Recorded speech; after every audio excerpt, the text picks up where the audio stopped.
Community Consolidated School District 46 Board of Education meeting, Wednesday, March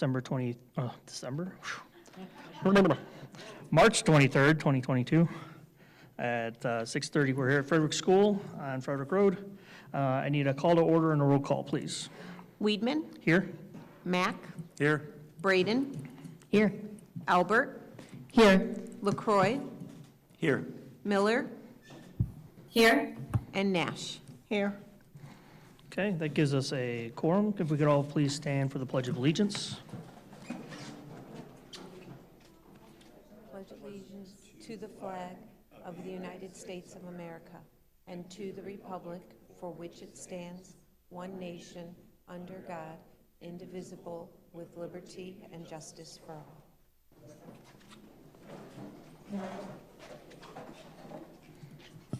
Thank you. Now I need a motion to approve the agenda for tonight, and that includes the modified or the updated personnel report. So moved. Second. Miller. Aye. Mack. Aye. Albert. Aye. Weedman. Aye. Braden. Aye. LaCroix. Aye. And Nash. Aye. Okay. First thing on our agenda is public comments. I do wish to remind everybody to keep their comments to under 3 minutes if possible. First person on the list is? Yes, Crystal Larson. Okay.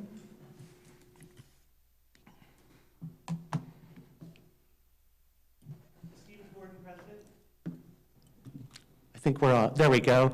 Esteemed Board and President, thank you for hearing me tonight. My name is Crystal Larson. My pronouns are she, her, and hers. I'm a local elected official, district resident, LGBTQ+ activist, and the mother of 2 children who attended D46 schools.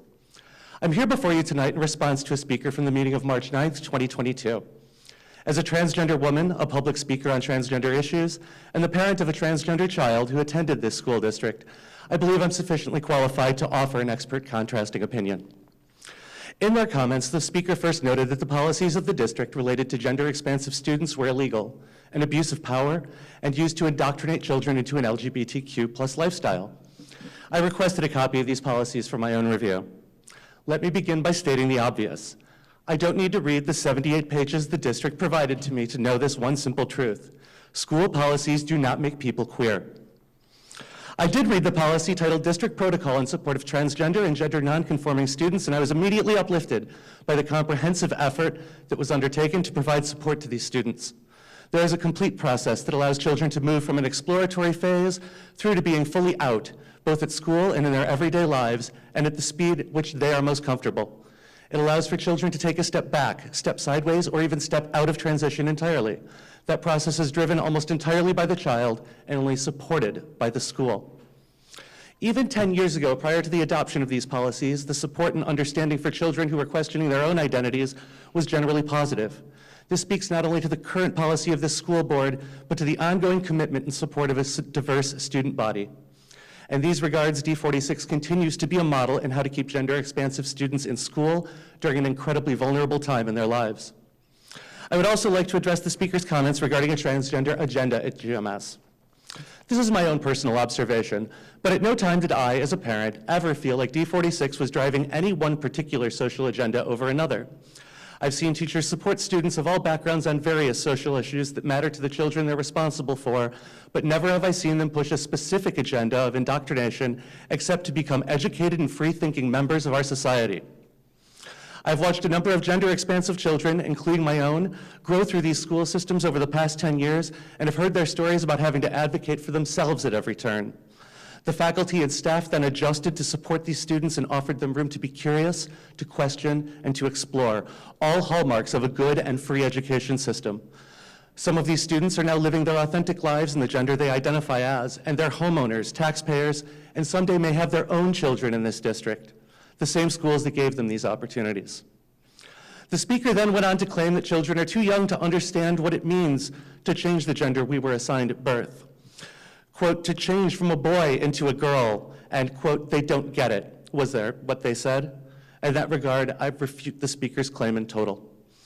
Children know their gender identity at an incredibly young age, as factual medical evidence continues to bear out.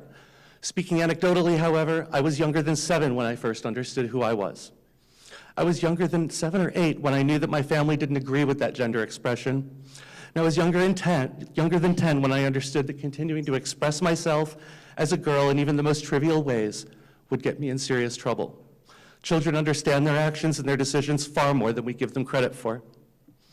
If I had had a support network like the children today have, my life may have been very different.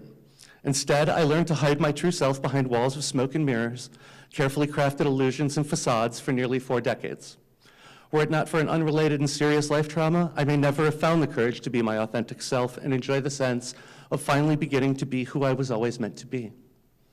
My transgender son knew at an early age as well. And without the support of the D46 schools, he may never have survived middle or high school. I don't say that just figuratively, but quite literally. He may never have found the courage to come out to his family.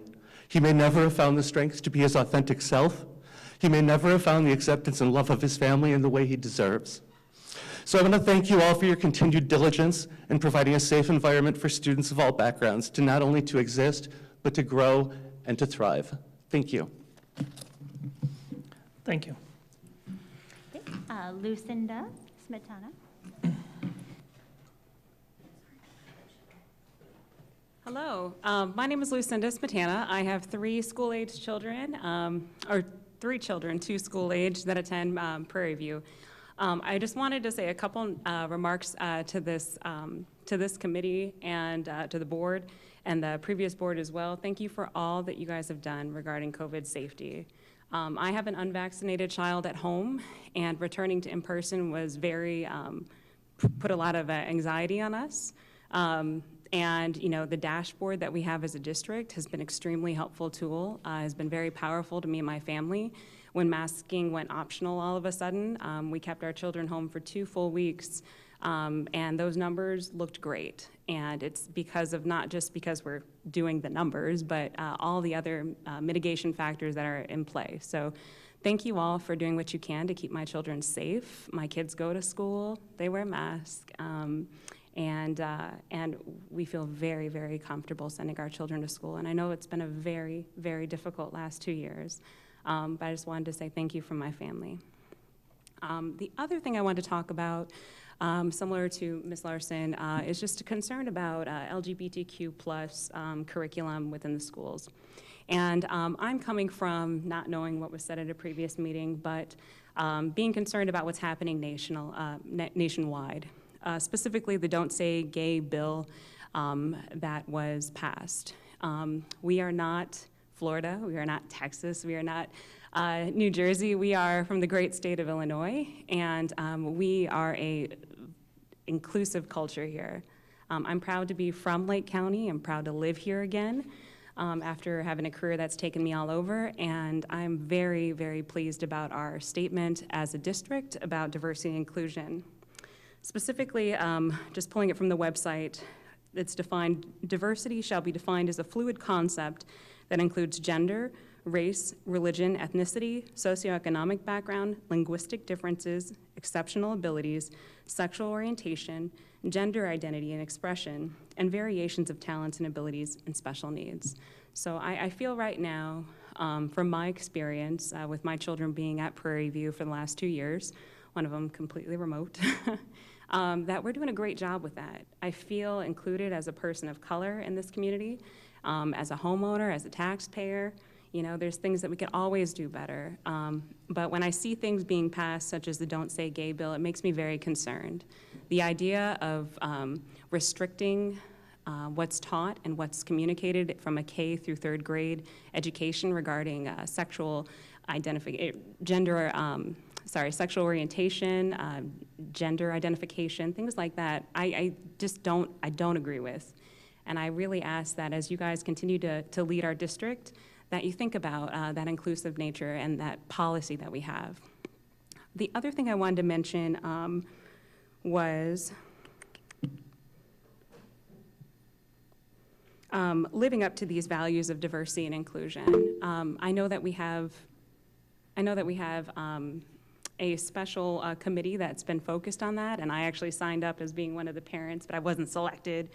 So I know that we're working in this space, and I know that you guys have been through a lot managing the pandemic, and I'm excited about the things that you're going to bring forward to help us be a more racially, socioeconomic, gender, sexual orientation, et cetera, type of community. So that's what I wanted to share. Thank you.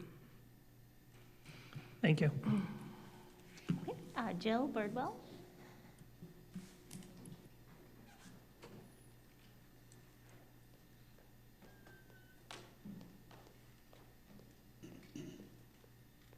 Hi, good evening. My name's Jill Birdwell. I'm a resident of Grays Lake. I've had 3 boys that went through the Grays Lake school system, and I now have a 7-year-old daughter at Prairie View. And I also come here today, not only as a parent, but as the treasurer of PFLAG, our local Grays Lake Round Lake chapter. We support Lake County in particular right now, the only PFLAG group in Lake County.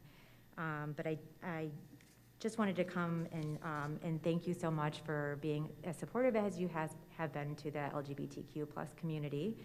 And I wanted to just kind of go over some statistics to share with you.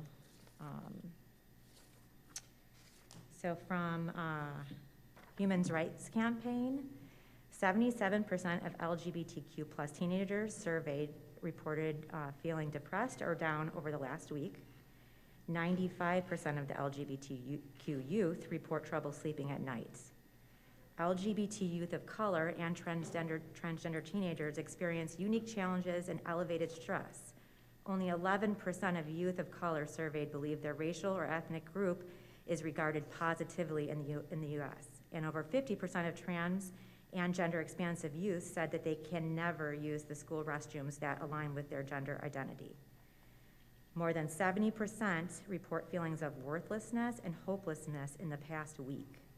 Only 26% say they will always feel safe in their school classrooms, and just 5% say that all of their teachers and school staff are supportive of the LGBTQ people. And when it came to student reporting harassment and assault, 56.6% of LGBTQ students who were either harassed or assaulted in school did not report the incident to school staff, most commonly because they doubted that an effective intervention would occur or the situation would become worse if reported. 60.5% of the students who did report an incident said the school staff did nothing in response and told students to ignore it. So I just wanted to give you some facts to realize that the problem is real. And on a personal level, as a parent of a gay son who will be 25, I can tell you that no curriculum that you have in place, no book they read in the library, no kid talking to me is going to change any child's mind on whether or not they are trans, gay, bisexual, non-binary. My son is non-binary, and I can tell you that I grew up in a very conservative home.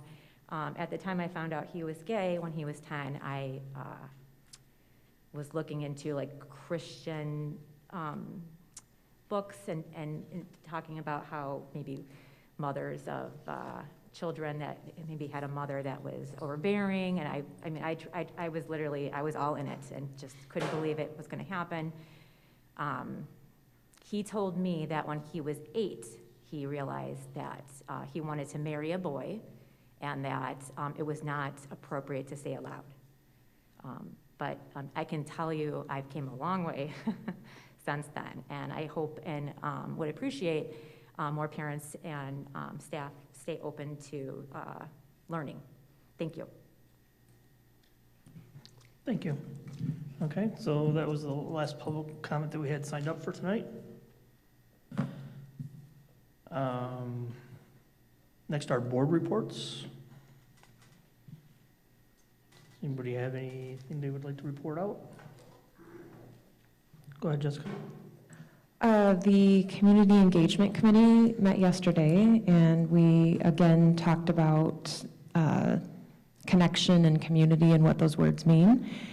And they also, that committee just had a very successful food drive. Each school was engaged, and the student councils helped promote collecting food, and a lot was delivered to the local food pantry. Mr. Weedman, may I? Yep. First, I want to thank all of the community members that are here present this evening in support of the board, or just here to express your thoughts and opinions.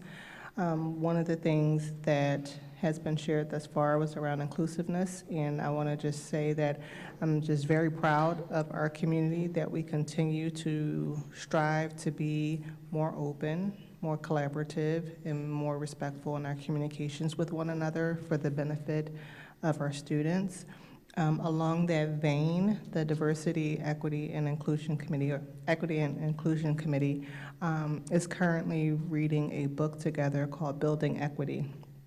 And while I missed our most recent meeting, I thought that the timing of the literature and the group read of the book is really spot on in terms of everything that we're seeing from a national front, and just identifying the needs not only within our schools, but even at home with our kids, having that empathetic lens to understand that equal doesn't mean equality, and how we as a district continue to build those ramps of access for our students regardless of their background, their socioeconomic background, race, religion, sexual orientation, gender, et cetera. And so while some may fall on either side of the line as to where their belief systems are, the goal of our school system and our school district is firmly rooted in making sure that we create equity and inclusion for all of our kids, and I'm just really proud to serve on this board and committed to that work. Thanks. I have two reports. The first is I was a rather biased attendee at the Frederick band concert last week, first in-person band concert, and my son's come a long way since he was learning to play trombone remotely upstairs while I was doing Zoom meetings. But I really wanted to give I know Mr. LaCroix talked about the importance of the arts and music education in our schools at the last meeting, and I'll tell you, these kids blew me away. Kids who learned how to play, literally learned how to put their instrument together remotely. So I wanted to acknowledge and thank the Frederick band staff for an incredible concert. I cannot wait for Fred Vinia, which is the outdoor concert. Very much looking forward to it. My son's already practicing one of the songs. So thank you, music educators everywhere, but especially at Frederick. Then I wanted to give a report on the Equity Inclusion Committee meeting that we had on Monday evening. As Ms. Nash mentioned, we are group reading a book on equity, specifically in schools, and I think that's really helpful because a lot of us who are educators on the committee, but a lot of us aren't. We're parents, and we do equity work sometimes at work or in other places in our lives. So it's really nice to get that lens from an educator's perspective. A really positive conversation, just thinking about elements of equity in schools. For example, attendance. How we manage attendance, penalize tardiness, et cetera, actually an issue of equity within our schools. It gave us a lot to think about. And there was a second topic that maybe Dr. Glickman, because she was in that breakout, will add. I'll be happy to. Actually, we began our meeting with Dr. Woke coming. Dr. Woke, our Director of Human Resources, came and spoke about efforts to hire a staff that is as diverse as possible. So we talked about that. And then, right, in those breakout groups, we were talking both about attendance and also just about our efforts to create to understand the diverse needs of our students. Those are the concept. That's it. Okay. I just want to echo Tamika's comments about the work that this board has put together for the inclusion and equity for everybody, regardless if you're LGBTQ or not, regardless of your race, regardless of your identity. For the better part of the 9 years I've been on the board, we have been making great strides in including everybody and making them all feel welcome into the school district. I'd like to see it continue. With this board up here, I don't see it not continuing. I've had my kids have friends that are gay, lesbian, non-binary, transgender, and they've always been welcomed in our house. Some of them didn't feel safe in their own house to where their parents, one particularly, would never come out to his parents because he was afraid he was going to get beat up by his own dad. And that's not something that any kid should go through. With the suicide rates that are so high for those kids as they're trying to navigate through life at a difficult time as it is, that was not something that we want to see. My wife and I have always accepted all of our friends, no matter where they're at in life. They were always welcome in our house, and they always felt safe in our house. And I think this board does the same thing to make sure that our kids and our staff, because I'm sure we have staff as well that are, how would I put this? I'm sure we have students and staff that are felt that for a while that they might not be welcome in our schools. And I think we've gone a long way to make sure that they know that they are welcome to be in our schools at any point. And I want to see that continue, and that's part of the reason why we have that committee itself. So I'd like to echo all the comments. I'll start with also echoing Mrs. Braden's comments about the Frederick concert as well. Biased, of course, a saxophone player in the family now, but it was a wonderful thing to see.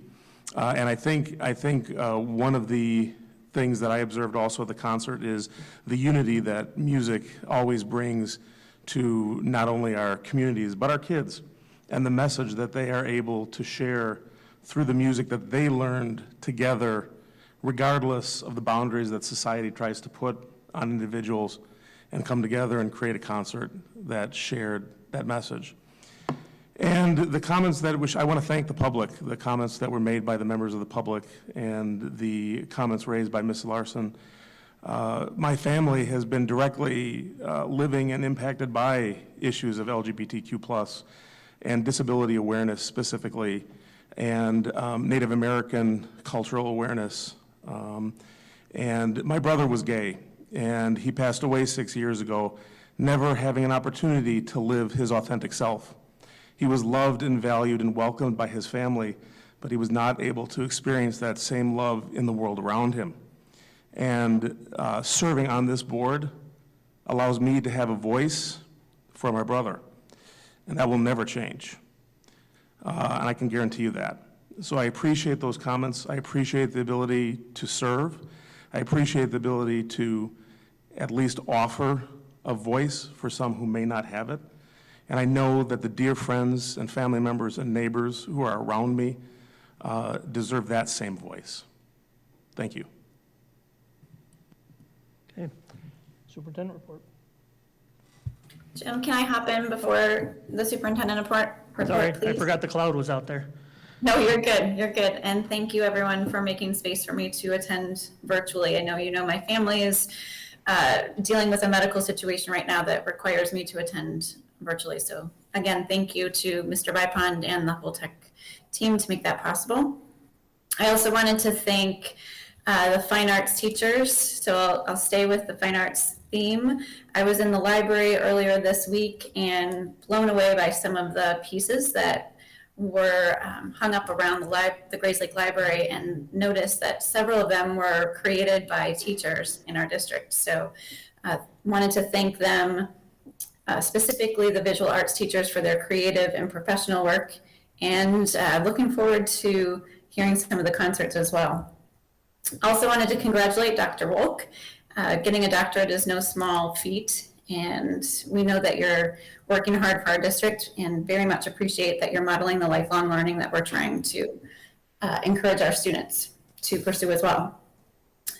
As far as the Student Environmental Council, I wanted to let you know that they have been invited to participate in a sustainability forum on April 18th, and they will share the work that they've been doing to create ARC scores in 5 categories. As a reminder, it's energy, waste, water, transportation, and the human experience for GMS, for the Grays Lake Library, and both high schools. So if you're interested in that, that is, again, April 18th. Happy to share details about that as they arrive.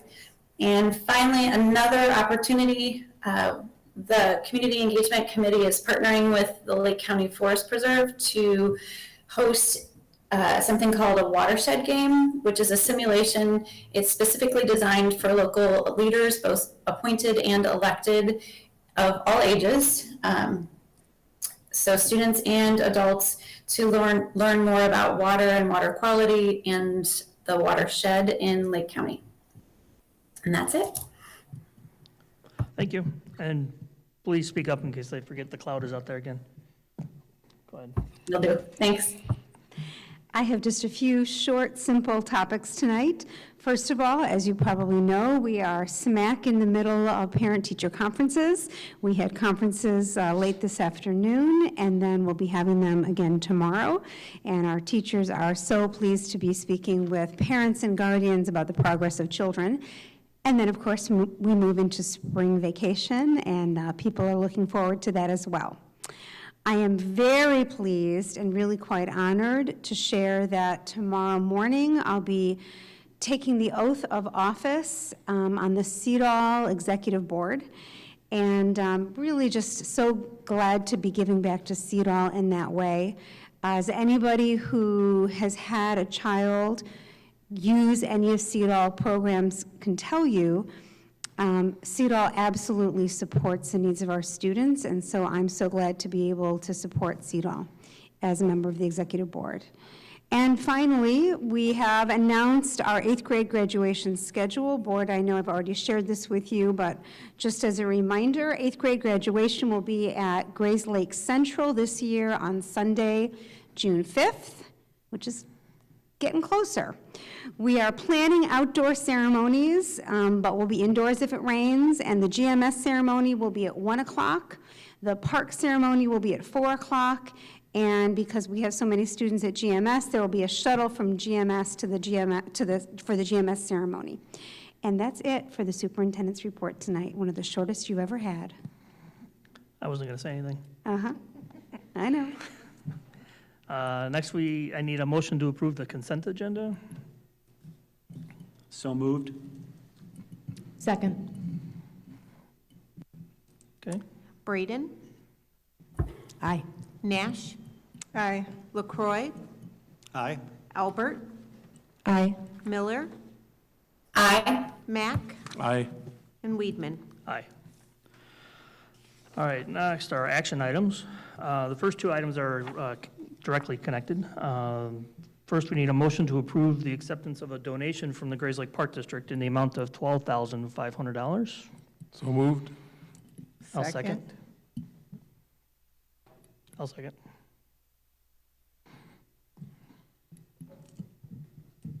Weedman, Aye. Miller, Aye. Mack, Aye. Nash, Aye. Braden, Aye. LaCroix, Aye. and Albert. Aye.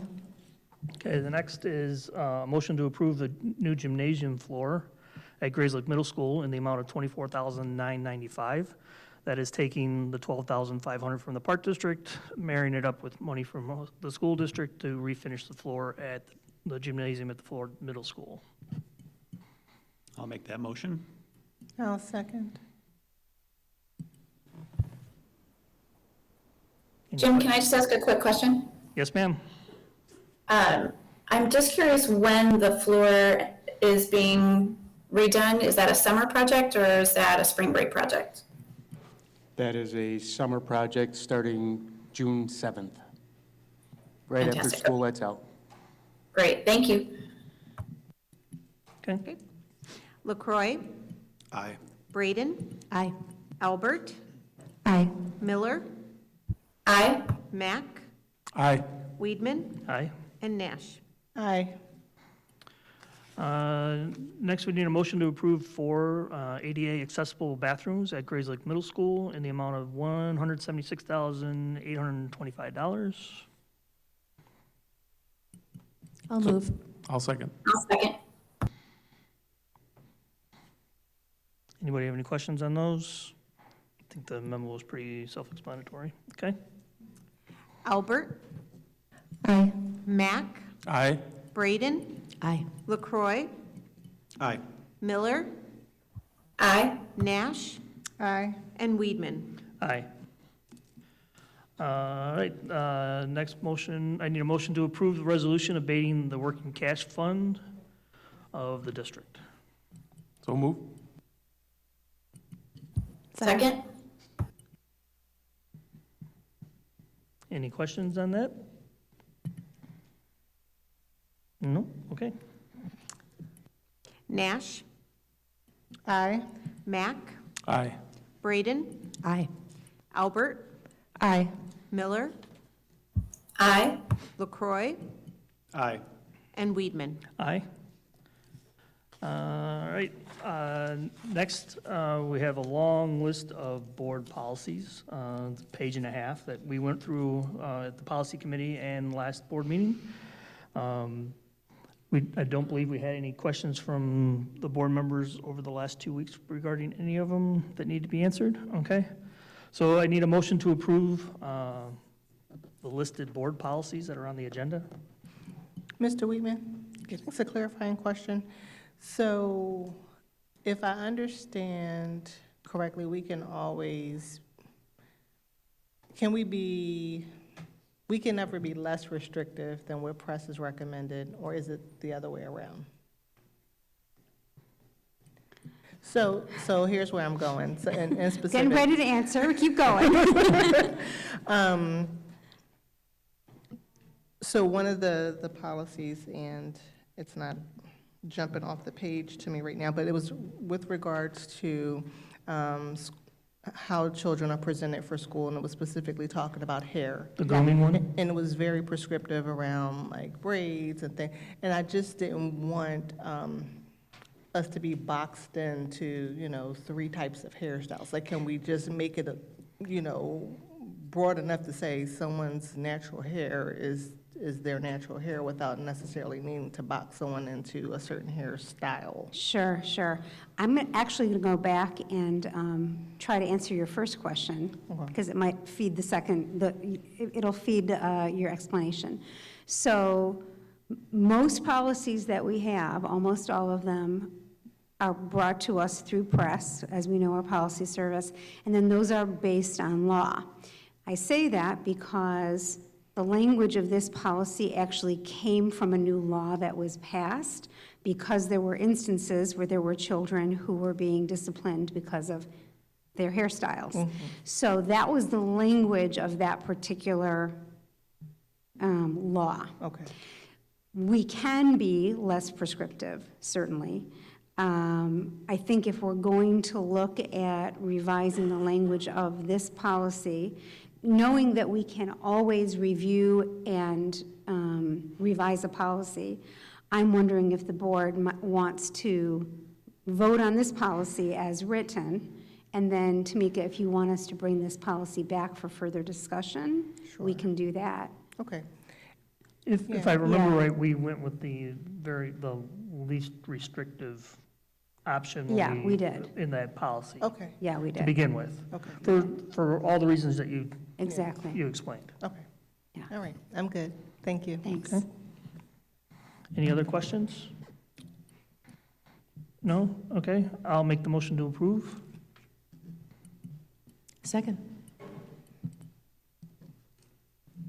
Miller, Aye. Nash, Aye. Albert, Aye. Braden, Aye. Mack, Aye. Weedman, Aye. and LaCroy. Aye. Okay. Now we're up to unfinished business. The first item is update on the 2022-23 school staffing plan. Yes, thank you. First off, thank you, everybody, for the congratulations. It's still awkward and embarrassing, but I know that's just my own issue. Secondly, I'd like to thank Dr. Glickman for stepping in last week. I heard she did an amazing job at presenting the staffing plan. It's like she almost lived an HR life before becoming a superintendent.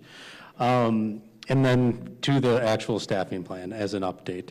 At this time, we plan on moving forward with the staffing plan as shared last time, with the exception of the addition of 3 Dean of Students, 1 at Park Campus, 1 at Frederick School, and an additional Dean at GMS. This is due to the increase in social emotional needs that we've seen the students have over the past couple of years. These deans would be working with students who, not just traditionally your dean of students if students get in trouble, but also in a proactive manner, helping with the social emotional teams that are put in place in the building as well as at the district level. So they're going to be proactive as well.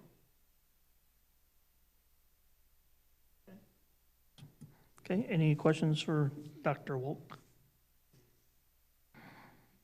Okay, can I have a motion? Oh, we don't need a motion to approve. I'm already down that path. Okay, next is new business. These are new issues for the board to discuss. No action will be taken tonight. First is our technology plan, and I can see he's up and ready to go already. Good evening. Thank you, and I am grateful for this opportunity to share with you the technology plan with you this evening. We remember that everything we do in District 46 focuses on our mission of empowering learners, creating equity, and cultivating community. I'm also sharing again as a reminder the technology goal that came from our strategic plan. Tonight, I'm excited to share that master technology plan that we first started discussing just over a year ago. There are 2 main sections within the formal master technology plan. Section 1 focuses on the technology integration with the teaching and learning, while Section 2 focuses on devices and systems. The technology department considers all components of the technology plan in CCSD 46 as a means to support the teaching and learning goals of the district. Similarly, the technology goal is interconnected with the finance, facilities, and communications goals of CCSD 46. As we dive in, we'll start to take a look at the section focusing on the new computer science standards. On February 28th, 2022, not very long ago, the Illinois State Board of Education shared a proposed draft version of new K-12 computer science standards. While these standards are still very new, it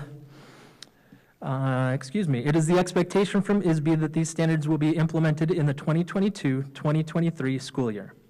The technology department will continue to collaborate with the teaching and learning department and the information specialists across the district in order to plan for the implementation of these new standards.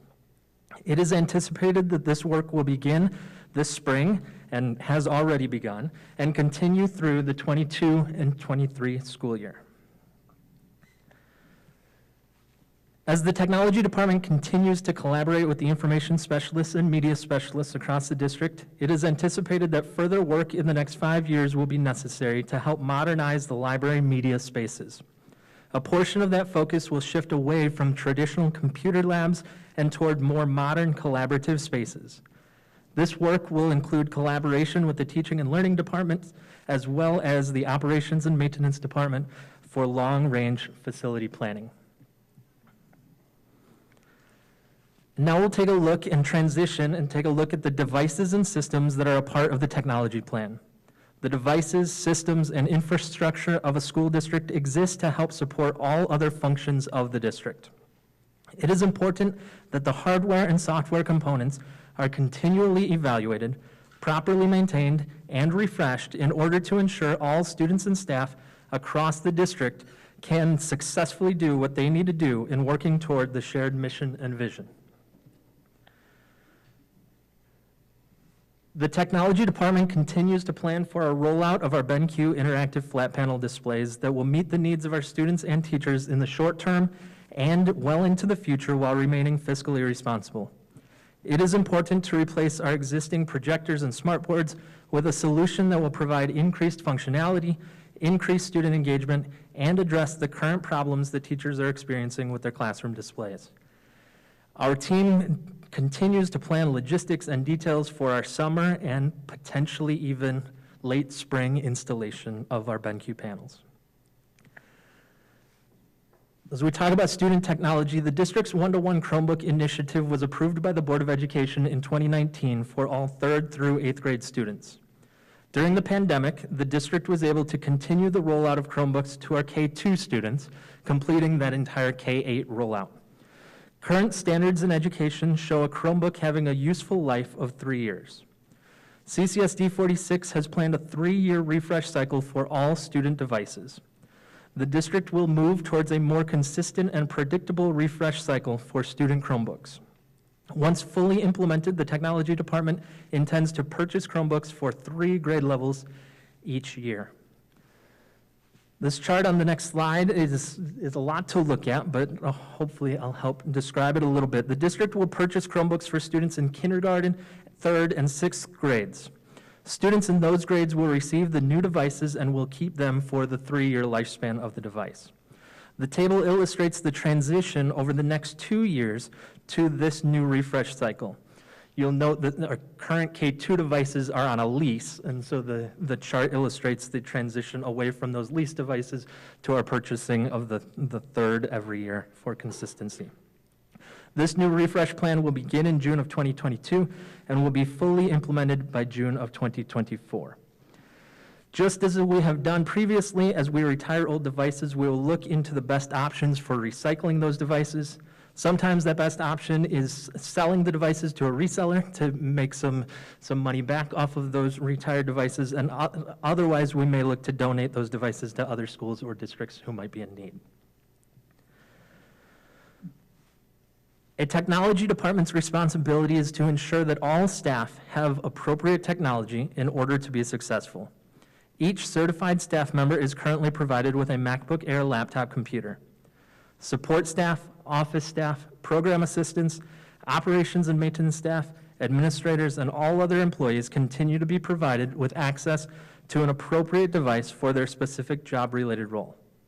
Just as the district is committed to providing a consistent refresh cycle for student devices, the district is also committed to providing a consistent refresh cycle for all staff devices. Following recommendations from manufacturers and industry experts, the district is committing to a 4-year refresh cycle for all staff Apple laptops. Additionally, staff members such as program assistants who are assigned a Chromebook as their primary device will be included in the 3-year refresh cycle that is consistent with our student Chromebooks. In February of 2022, again, not too long ago, the Board of Education approved a 1-year contract with a managed cybersecurity partner, Forward Edge, to provide 24/7 network monitoring, as well as many additional services to establish and maintain a secure digital environment for all of our staff and students. At this time, Forward Edge is in the process of completing a comprehensive evaluation of the CCSD 46 server hardware and software. At the completion of this evaluation, formal reports and recommendations will be shared with the technology department. Those recommendations will then be incorporated into future plans for both the infrastructure and cybersecurity improvements over the coming months and years. We have also already begun implementing simulated phishing campaigns and training, as well as the rollout of multi-factor authentication for our staff. Network infrastructure primarily consists of the network hardware, software, wiring, and wiring that enables the district to provide high-speed internet from an internet service provider to our staff and students. The technology department will be proactive in planning for the ever-changing Wi-Fi protocols and standards. Wi-Fi 6 is the next standard that we're looking for and is already supported by our current student and staff devices. With new Chromebooks and new laptops that we'll be purchasing in the future, transitioning solely to this Wi-Fi 6 standard. It is imperative that the district's infrastructure be upgraded to meet those demands. It is expected that Wi-Fi 6 will provide a variety of benefits, including faster performance, faster throughput speeds, and less network congestion. As a component of this overall upgrade, the district will also expand wireless network capabilities to areas that may not currently have adequate coverage, such as outdoor classroom spaces across the district. Forward Edge, the district's new cybersecurity vendor, is in the process of completing a network audit for us as well. At the completion of that network audit, the district will have additional resources and plans to continue to move forward in this upgrade. As early as spring of 2022 and continuing into the fall of 2022, the Technology Department will continue collaboration with the Operations and Maintenance Department in conjunction with the District Safety and Security Committee to continue to update building and district communication systems. This includes, but is not limited to, two-way radio communications, phone systems, school intercoms, and security cameras. Each of these current systems is past due for an upgrade in order to provide consistent and reliable communications. It is anticipated that some of the wiring updates that I talked about with the infrastructure updates that will be needed for these projects as well will be combined with the overall infrastructure upgrades that will be taking place, a nice merger of all of those updates in the coming years. Ensuring consistent, reliable communication methods for day-to-day use as well as in case of emergency situations is critical. Finally, the Technology Department is planning to phase in new security camera systems with modern technology to replace outdated and unusable systems. As I wrap up here, the CCSD 46 Technology Department is committed to providing a robust network infrastructure and consistently refreshing student and staff devices to enable all stakeholders to be successful in empowering learners, creating equity, and cultivating community. It is through proactive planning, ongoing collaboration, and commitment that CCSD 46 will continue to provide technology-related experiences that represent best practices in education. I would like to acknowledge the collaboration that went into the creation of this plan with many of my colleagues and teammates across the district, and with that, I'm happy to answer any questions that the board may have.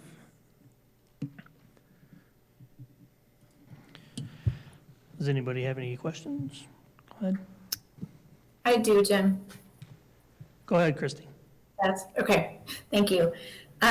So first of all, Mr. Brightpond, thank you so much for this presentation. I wanted to call out a few things that I really am excited about. The first is the rigor of your assessment. I really appreciated that you looked at a whole bunch of different data to determine what the schools and the district's needs are, including the needs assessment, the help desk requests, and the inventory. That is exactly the kind of rigor that I think our district employs all the time, and I think that's fantastic for kids to see us doing that. So thank you for that and for sharing it with us. And then as someone who cares a lot about community and community engagement, I love the focus on collaboration at the student, staff, and department level. So I was glad to see that called out in your presentation. And also really excited about opportunities for outdoor learning and technology. I do have a question for you. As you know, I'm interested in the environment and sustainability, so I'm looking at this plan through the environmental lens, through a financial lens, and through a social lens, and just wondering what happens with the devices as they age out. Can you speak to that at all, please? Yes, I can. So while I'll speak specifically about our student Chromebooks on that 3-year refresh cycle. The usable life of a Chromebook that's in a student's hands every single day throughout a school year and throughout a calendar year is really 3 years, and that's for the device range that we're buying. After that 3 years, since we're moving away from leasing the devices and moving towards owning them, as well as moving the repair process back in-house, which we did this past fall, we're now able to take those 4-year-old devices and use those as loaners and or for spare parts for potentially the 4th year of that device's life. So we'll still get some use out of those devices after the 3 years, and then when those devices are no longer useful to us, we will certainly, as I mentioned, look for a way that we can make a few dollars per device by reselling it to a reseller or a vendor, or looking to donate it to others. It's certainly, while the level of expectation that we're setting up for a useful device for our students is that 3-year lifespan, but we will look to make sure that we get every opportunity out of those devices as well. Does that help? Thank you. Yeah, that does help, and just anything we can do to keep them out of the landfill down the street is great. And then this isn't a question, more just a comment. I'm really looking forward to working with the rest of the board to identify the impact on student learning, because technology there's direct costs of the computers, but there are a lot of indirect costs as we build the infrastructure, which is great. I'm hoping we can find or become familiar with how we share the impact on student learning of our technology plan. And again, not asking for an answer to that, just hoping we can make that part of our narrative as we talk to our residents, other residents and neighbors. So thank you so much. Thank you. Thank you, Christy. Jessica? Thank you for all the times that you've spoken about this beforehand and tonight too. Something that jumped out at me was the shift from traditional computer labs to collaborative spaces, and I appreciate that. But I am wondering about students who may need a quieter space. Like, will there still be spaces for students who may not thrive in a collaborative space? Because I know plenty of people in corporate workplaces that the collaborative space hasn't really worked well for them, although it does work for others. Can you speak to that? Yes, the section that talks about modernizing our libraries and our media centers is really focusing on that entire picture. So while we speak to the collaborative spaces, there's really so many opportunities when we're looking at that common shared space in each of our buildings. So looking at, and we've seen some of them in neighboring or local public libraries or in other schools, we see those spaces that can meet the needs of all of our learners. So the flexible learning spaces is really what we're looking at and hoping for, to provide flexible spaces for our students and our staff.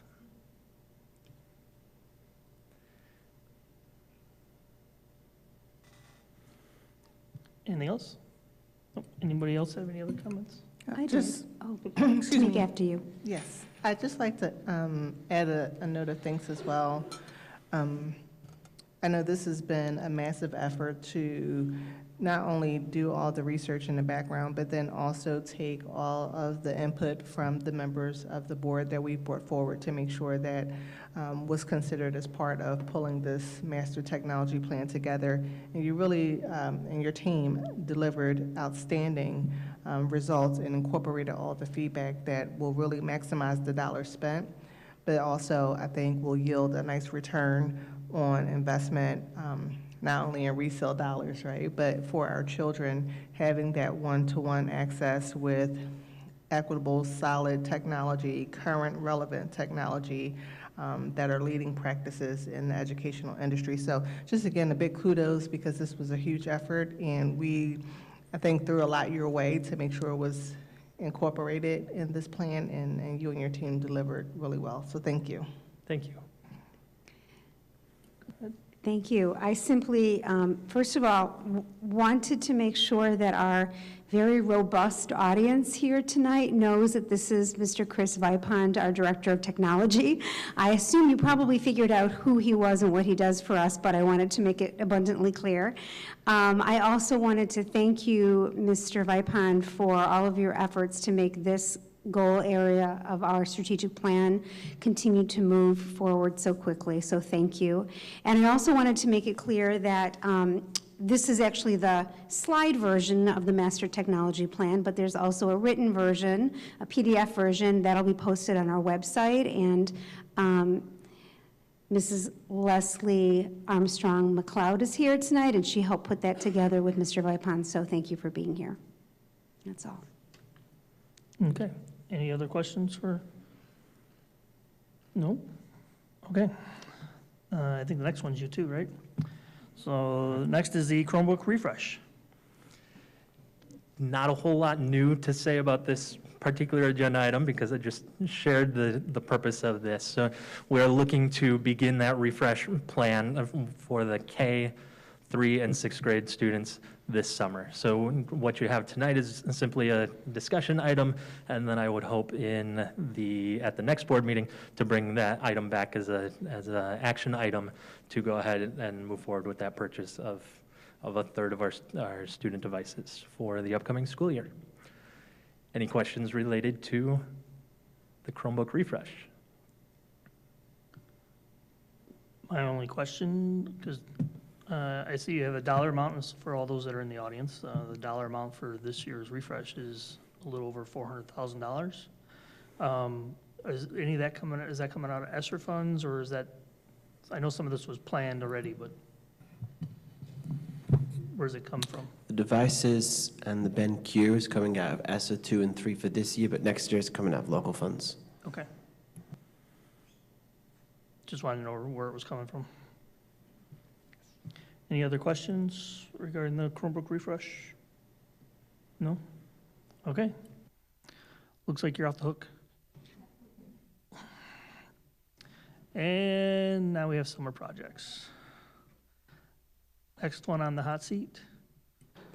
So upcoming is Mr. Adam Halprin, our Director of Operations and Maintenance.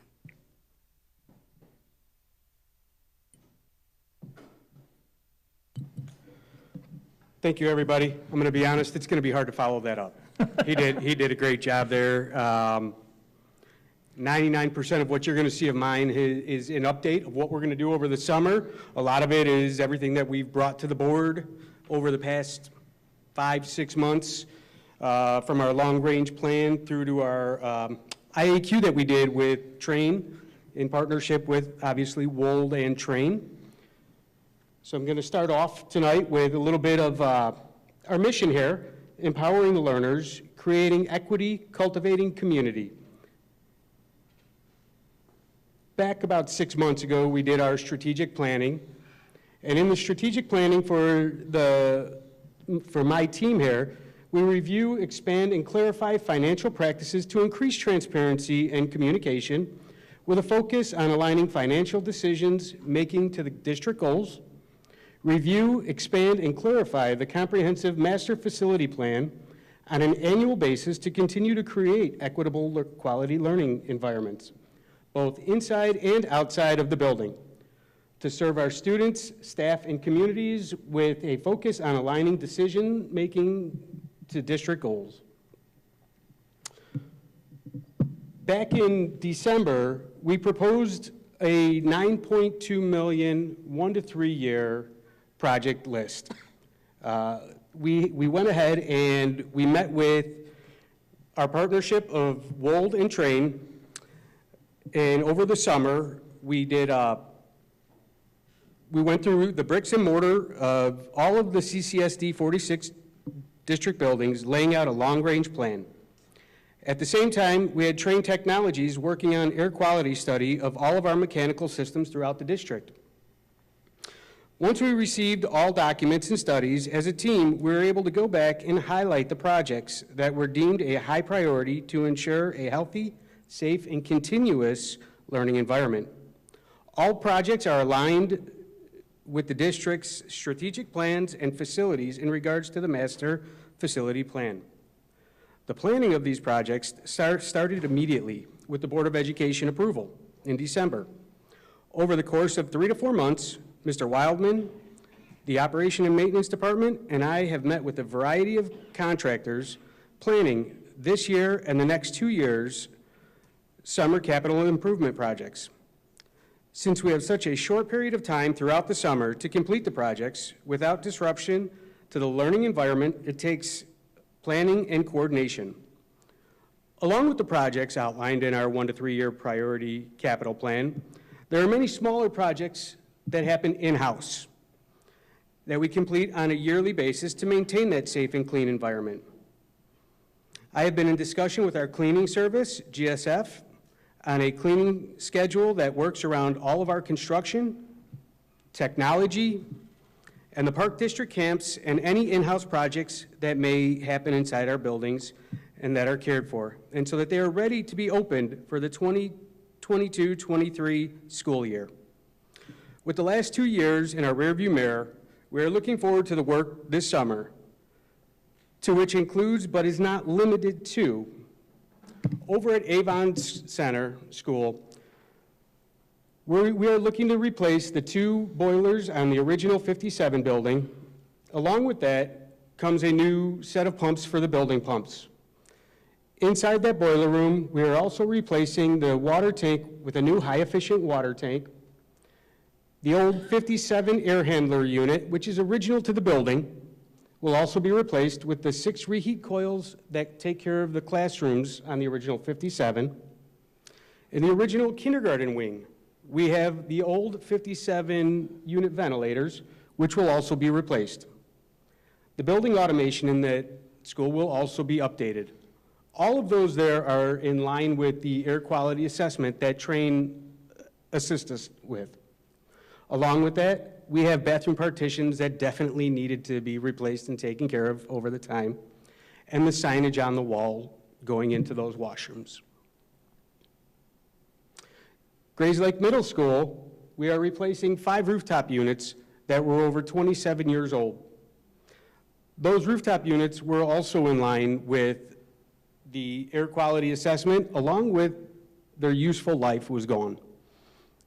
The gymnasium floor, with the board approval tonight, will be replaced, sanded. I shouldn't say replaced, it's going to be sanded down, taken to the original wood, and brought back to a beautiful place for all sports to happen on that floor. Along with that, we have new designs that will be on. We are in partnership with the athletic directors and also with the principal of the school. As was stated earlier, the 4 washrooms that are up in the front of the school by the office are being remodeled so that they are ADA compliant and useful for all staff and people that come into the buildings and utilize our buildings. On the back side of the school, it is the only school where our garbage cans are out to the public. We are going to enclose them for safety and for appearance purposes, more so on the lines of safety. Also in the back is our cafeteria. The windows there, the seals have been gone for the past couple of years, and we are replacing them so that we get the efficiency within that room there. Along with the long-range plan was fire doors with inside the school that needed replacement.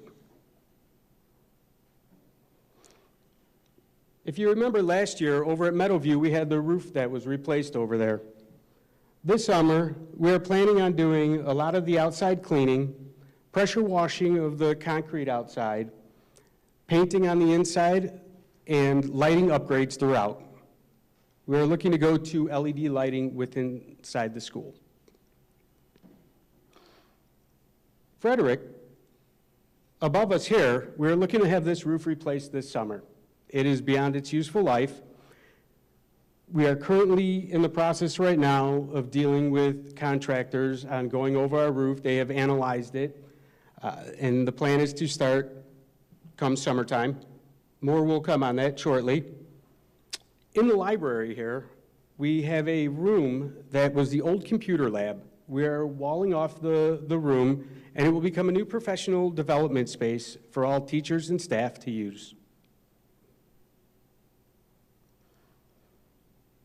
As Mr. Vipon stated about the computer labs, the old computer labs, we are taking all the old electric towers out of it that have network cabling, and that is going to be repurposed into a room with desks for the students to be able to utilize. We are going to continue the water fountain replacement within the schools also to make bottle fillers throughout the schools. There are not many places that are left without them, but we do plan on utilizing wherever they are not and putting them in. They will also have regular bottle fill and water fountains at the same time. Also over at Woodview, we are planning on having the parking lot seal coated for the longevity of the blacktop out there. On the west side of Prairie View, there's a retention pond that has overgrown, causing water to back up. Last summer, we were able to get in and start removing a lot of the cattails that are in there and clearing it out so that the water can go back out to the slough and it flows properly rather than back into the school. We're going to continue that, along with fire sprinkler repairs that are in need of over at Prairie View. If you recall, over at Park Campus, we had a plan to replace part of the roof last summer. Due to COVID and the lack of being able to get the complete material, that was put off till this spring. Our contractors have the insulation and the material needed to complete the process. Along with that, we are sealing the walls up on the top of the roof so that the water infiltration will not happen again. It cures the issue. Outside, over by the playground, we are in need of the bike racks to be tied down, as the neighborhood kids seem to want to pile them up, and they put them all over the playgrounds. In the gym, we are removing the old lights and replacing those halogens with LEDs inside. Also, the technology room, the MDF room, the air conditioning is in need of replacement. It currently does not work. Over at the district office, we have, in an older spot, we have some wires that are hanging around. We're just going to be replacing it and putting up wire molding so that we can conceal it.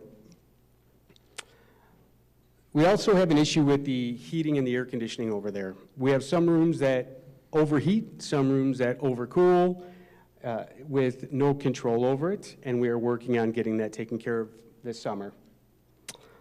Along with the signage replacement with our new logo for our district. Over the summer, we have annual summer inspections that help us for requirements with the ROE. Some of those are the fire extinguishers, backflow preventers, sprinkler inspections, the fire alarms, outside locks and doors, bleachers and backboards, and the stage curtains. The stage curtains that you see over here every 5 years need to be fireproofed. Well, this just so happens to be our 5-year mark on them. All buildings' annual summer work also consists of locker cleanup, all kitchens and equipment cleaned, our lawns and landscaping, stripping and waxing of the floors, all carpets cleaned throughout the classrooms, all the coils cleaned for all of our HVAC equipment, our boilers and our chiller annual maintenance. Other anticipated projects, as Mr. Vipon stated, the purchase of district-wide radios. The district-wide radios that we speak of will enable us to be able to talk across district between schools, not just within the local school itself. Should there ever be an issue, we are able to speak across, and we have emergency channels. Along with the purchase of security cameras. Additional playground mulch for the ADA compliance and for the safety of the children should they happen to fall. As I stated before, the pressure washing of all concrete. Belts and exhaust fans are regular annual maintenance, but also falls in line with our air quality assessment. And our salt bin repairs so that we do not lose any salt come next winter, so that we can ensure safety on our drives so nobody slips and falls. So our next steps, obviously, is to complete the work over the summer. Come August, we will have a board update on the completion of all the work that was done. One district, one direction, CCSD 46. And thank you. Anybody have any questions? Go ahead. I was just wondering, since we have such a large audience, if someone other than me could explain how we are paying for all this. because you know me, I wasn't selected to be on the board before my financial acumen. So, as Mr. Halpern explained, he mentioned that several of these projects are coming from local funds, so some of the smaller things were anticipated and are coming from his local funding, his operations and maintenance fund, and then several of the projects are coming from the $9 million. So we also have what was also anticipated, which was the GMS air handling units, which is the 5 of them. Is that correct? With the GMS air handler, or the rooftop units, that is part of the capital improvement plan that we are also getting we got a grant for that. It was a 50-50 on a $50,000 grant. So there's a combination of local funds, a combination of what was anticipated to be spent from capital this year from local funds, and as well as the first 1 year, 1.9 million. So you've got the most of the work that's happening at Avon, which was approved last month. Then you have the 176,000 that you've just approved. So you have a lot of things happening in this presentation, and some of the things are coming from local funding. So we didn't explain all that, but it's all happening and it's all funded. Yeah, thank you. I understood that enough, but not well enough to explain it to the audience, so. I have a question. Sure. Before I get to it, though, kudos, Mr. Halpern. Nice presentation. You held your own. It's, like I said, tough to follow that. So clearly you and your team are going to have a busy summer. Rich content in the presentation. I guess the only thing that I didn't see there, and it hadn't struck me before, but it seems like we're covering the entirety of our district. And then I was like, well, where's the tech building, the technology building? So is that in scope for anything at all over the summer? I have nothing on it right at the moment. Okay. I'm going to be honest. They did just get a new hot water tank. But we appreciate the question. Yeah. As do the people in the back corner of the room. Absolutely. We cannot Very forget our much. tech team. We appreciate the question. I will say we are currently waiting from our architects at the moment. We walked through the ISC and the district office to try and get the same kind of information that we did throughout the district on our long-range plan. Okay. Good deal. Thank you. I would also like to note, as we had these discussions over the summer about the master facilities plan, that many of our buildings are in the 20 to 25-year-old range. So a lot of the components are getting to that age where they need to be replaced. So if it looks like there's a lot going on this summer, it's because there's a lot going on this summer. And because, I think 3 of our buildings, I know this one and Park Campus and maybe Meadowview and Prairie View. Yep. Are all in that same time frame. And so because of the building boom that happened in the 90s, we built some schools around the turn of the millennium. And so all of this updating needs to be done now. So yeah, for those who weren't with us over the summer when we talked about the master facilities plan, there is a lot going on right now and it's kind of all happening at once. So thank you, Adam, for your plan, and you continue to stay on the ball on this and keep our buildings humming. Thank you. All right, thank you. We are up to topics for a future agenda. Yep, I have a few. I think possibly the recent warm weather got us excited thinking about May. So I have information all the way through May right now as to upcoming board meetings. The next board meeting on April 13th, we'll be asking for an approval of that Chromebook refresh that we talked about tonight. Mr. Wildman will come with a fiscal year 22 budget amendment, just starting the process of request to amend the budget. And as the board knows, that's a very regular process every year. We create the budget, we approve the budget, and then we make amendments to the budget as we go. So that'll happen on April 13th, the beginning of that process. We'll also begin a discussion of purchasing a district-wide radio system, which you already heard about tonight, but we'll give a little more detail at the next board meeting. On May 4th, we plan to bring you an update of our EL program. Dr. Diaz will do that. May 18th, I believe it would be Mr. Wildman and Mr. Halpern, and maybe Dr. Diaz as well, talking about our Safety and Security Committee and providing an update of the work that that committee's done this year. We're going to be asking Mrs. Lorenzo to do a presentation about Care Solace. That's a new program that we are providing for our families. Very briefly, it is a program that allows us to help families connect to resources in the community to support their social and emotional needs. Also, May 18th, we'll have fiscal year 23 preliminary budget. Also in May, not sure which month, which board meeting in May yet, we'll be doing a policy committee meeting again. We have a new set of press policies that we'll be bringing then. And also in May, we are excited to do a logo reveal. Board, you know that we've been working on a brand new logo.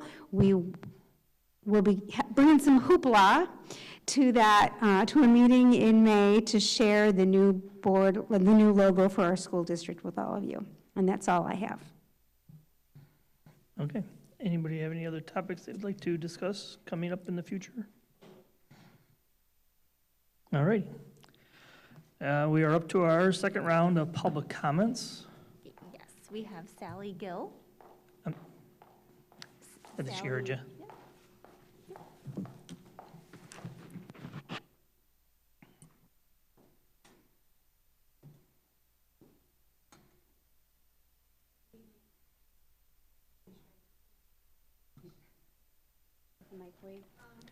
Can you just push the button on the microphone so it's red? Thank you. Sure. Can you hear me now? Yes, ma'am. I'm Sally Gill. Thank you for giving me some time to talk this evening, and I appreciate all that you do. There's been some talk this evening about the importance of inclusion, teaching kindness, and absolutely important commentary about teaching tolerance and anti-racism to our children and supporting our LGBTQ+ community in schools. So rather than repeat those talking points, I'd like, as an educator myself, to point out some facts to folks who might be concerned about what is actually happening in schools. The concerns I hear in our community are that critical race theory is being taught, and that somehow inclusive education that is also affirming of the LGBTQ+ community will corrupt our children, harm them, or make them feel bad. The fact is that in the US, 14,000 public school districts collectively supporting 55 million students, none of them teach critical race theory. It is not a part of the curriculum or standards of any K-12 American school district. Diversity, equity, and inclusion is. The two are not the same. The public school critical race theory hoax and disinformation campaign was created by a man named Christopher Rufo, a senior fellow of the Koch brothers Manhattan Institute.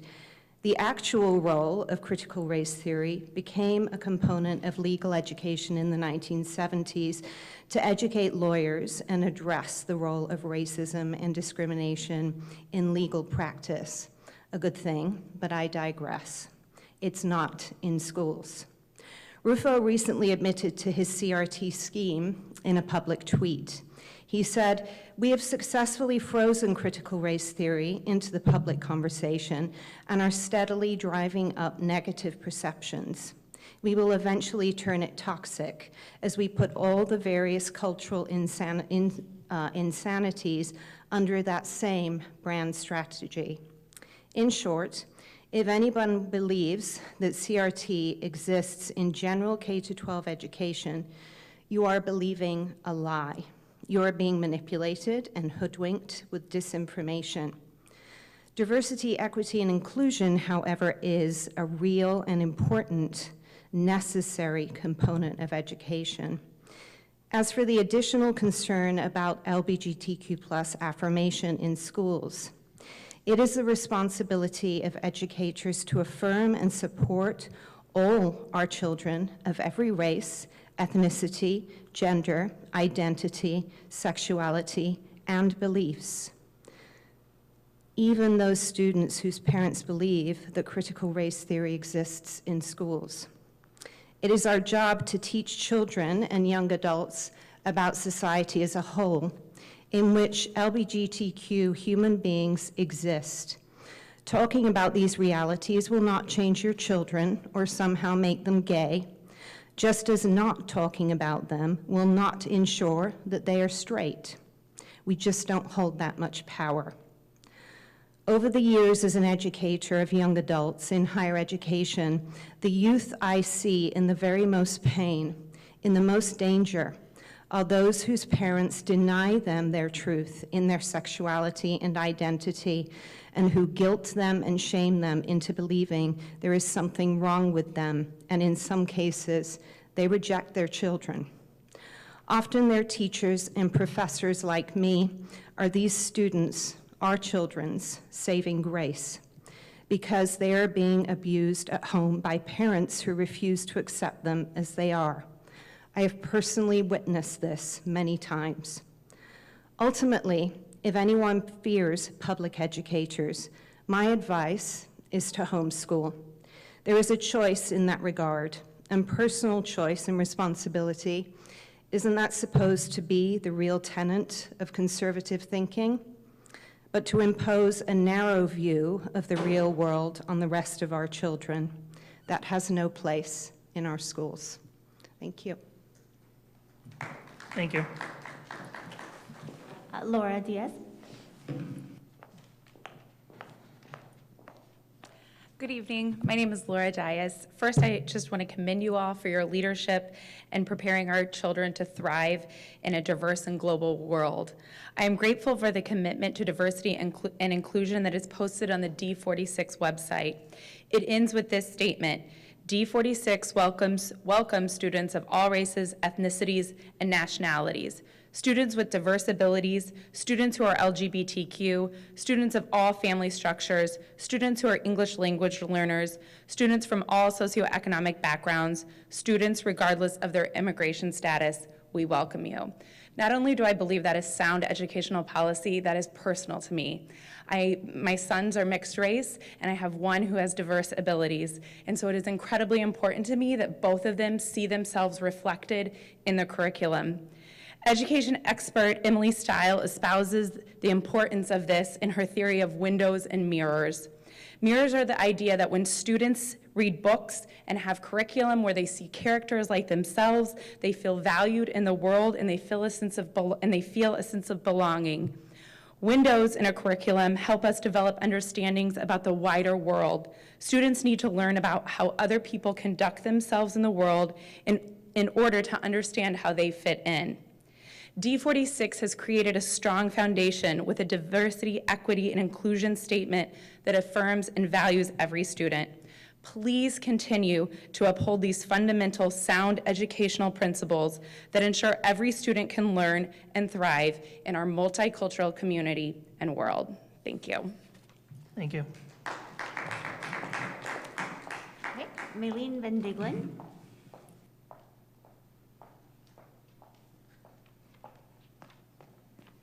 Hello, it's Mylene Van Digglen, but you were really close. I appreciate that. Thank you.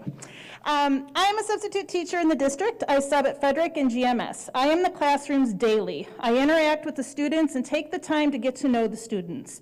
In the past, children would go by different names. Jennifer would be called Jenny or Jen. Richard would be called Dick, Richie, or Ricky. And a child that was a junior would go by Junior. Then a student would get a nickname, and friends and sometimes teachers would call the student by their nickname. Today, students are being asked to be called by the name they choose and identify with. Now, I shouldn't say all students, most, and some. When I first meet a class, I explain to them that respect is #1 in my life and #1 in my classroom. I ask them to tell me their birth name that is on the attendance, but if they prefer to be called by a different name, please tell me that name. Some students tell me a unique name they want to be called, and I try my hardest to call them that name out of respect. I have had students come up to me after class and say, "Thank you for respecting me and calling me by my name I want to be called by. I feel seen and validated." Then they walk out of the classroom with a smile on their face. The teachers in D46 show that same respect to their students. They respect their students and their choices, or what pronoun they identify with. Isn't it what all parents want, is for their children to feel seen, validated, and respected? LGBTQI children are children who want to be seen, validated, heard, and respected. They deserve to be able to have their voices heard and get guidance from someone they feel safe with. I applaud the students who are truly trying to figure out who they are and learn how to love themselves and embrace their differences. The students who feel they are a part of the LGBTQI are strong, and I support them. I substitute all subjects, and in the D46 school district, the teachers are teaching the students to be well-rounded, educated students.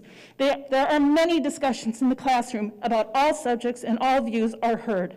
The teachers are teaching from the facts of the textbook. They are guiding the students on how to be well-rounded, educated members of society. With LGBTQI+ students, as well as in education, communication is key. Communication with parents, their children, and the teachers. When students are a part of a public education, there needs to be respect and understanding that not everyone thinks or feels the same, and that is okay. Just remember to respect others' views and beliefs, and even if they are different than yours. Thank you. Thank you.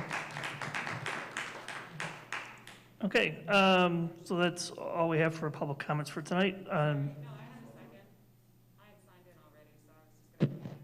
Oh, okay.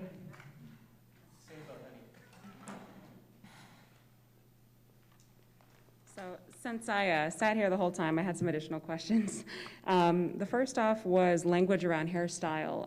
I wasn't aware of whatever kind of policy that was being adopted, but I asked that any language around hairstyle include natural, artificial, dreadlocks, any kind of hairstyle as being inclusive. So just wanted to make sure we included not only natural hair, but artificial hair that may be used in other ways. The next thing I wanted to talk about was in regards to the technology plan and the Chromebook Refresh. I would like to see as a future topic discussion around the Children's Online Privacy Protection Act, COPA. My children use Chromebooks. They have Chromebooks. They've been using them. They use software that's available through Google. And Google has, in 2019, been charged by the Federal Trade Commission in violation of COPA. And they were fined $170 million. So I'm all for technology, but technology is a combination of hardware, software, and then teaching people how to use both. And I'd like to see us invest in software that's proprietary in nature or that doesn't sell my children's data. I have real concerns about that. My children do not use Microsoft-based programs. I know there's kind of a way of free access, which is Google and Microsoft, and I'm a dinosaur and I like Microsoft. But I also like it because my privacy is there. I understand the use of search engines, and that's fine, but there's a lot of software that my children are using that's free, and then when they come home, they want me to pay additional funds in order for them to use the free software at a different level. And I think that's inappropriate coming from school. So I wanted to share that. I'd love to learn more about what our policy is around software and software that is paid for and that offers unique things to our students. Thanks. Thank you.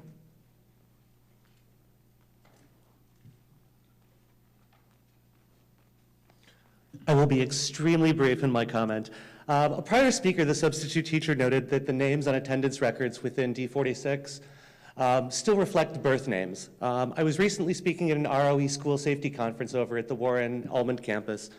And the tech campus over at CLC is doing some amazing things for the high schoolers.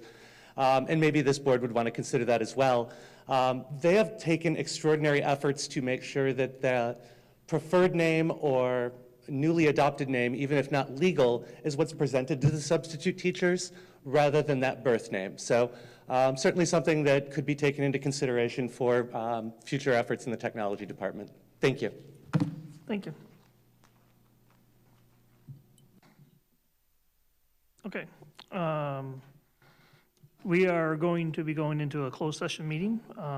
We do not anticipate doing any board business afterwards, no votes on anything, no public comments on anything. So for the public portion of the meeting, it's over. You're welcome to stick around and wait for us for an hour and a half to, come out and see. I don't think you're gonna get anything. She talks a lot. I need a motion to go into closed session, please. So moved. Second. You gotta listen to us tonight. LaCroix, Aye. Nash, Aye. Miller, Aye. Mack, Aye. Albert, Aye. Weedman, Aye. and Braden. Aye.